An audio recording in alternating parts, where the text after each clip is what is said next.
और inside stories के लिए मेरे इस YouTube चैनल को सब्सक्राइब करें और Facebook पेज को भी लाइक करें।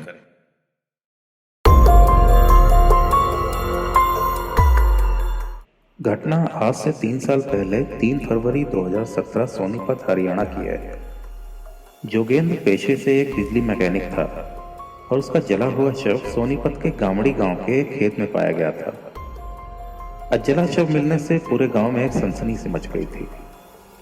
पुलिस को सूचित करने के बाद शव को पोस्टमार्टम के लिए सरकारी अस्पताल भेज दिया गया था और पुलिस ने अज्ञात लोगों के खिलाफ मामला दर्ज करके केस की छानबीन शुरू कर दी थी।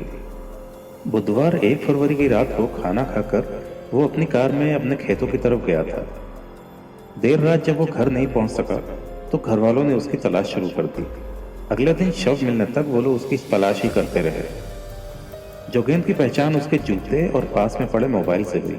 उसके पिता शमशेर ने बताया कि बिजली का काम के अलावा उसने खेत में सब्जी बोई हुई थी और उसकी देखरेख वो खुद करता था। जोगेंद्र के बाकी घर वालों ने भी पुलिस को बताया कि उसकी कभी किसी से कोई रंजिश नहीं रही, फिर उसके साथ इतना बुरा किसने किया होगा।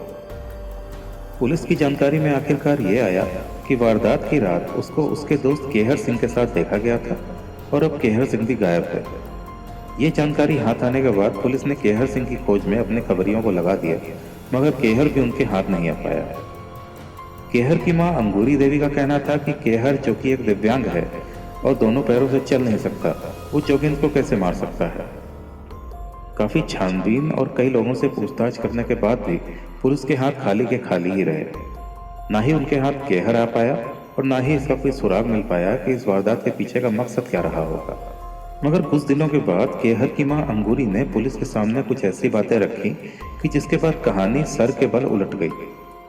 अंगूरी का कहना था कि जोगेंद्र जिंदा है और केहर ने जोगेंद्र को नहीं बल्कि जोगेंद्र ने केहर को मारा है, और इसकी पुष्टि तभी हो पाएगी जब खेतों में मिले शव का डीएनए टेस्ट कराया जाएगा। अंगूरी की ये शिकायत पर पुलिस ने खेत में मिले शव जोगेंद्र के परिजन और केहर के परिजनों के सैंपल डीएनए टेस्ट के लिए भेज दिए और 2 महीने बाद जब टेस्ट की रिपोर्ट आई तो वही निकला जिसका शक था। डीएनए टेस्ट ने यह प्रूफ किया कि वो शव जोगेंद्र का नहीं बल्कि केहर का था।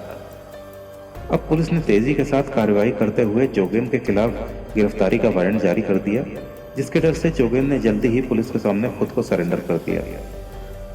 जब पुलिस ने जोगेंद्र से केहर की हत्या की वजह पूछी तो उसने जो बताया वो अविश्वसनीय था। जोगेंद्र ने बताया कि उसने केहर को इसलिए मारा क्योंकि उसका नाम का से शुरू होता था। उसने बताया कि उसका एक दोस्त था कमल, जिसकी कुछ समय पहले सड़क दुर्घटना में मृत्यु हो गई थी।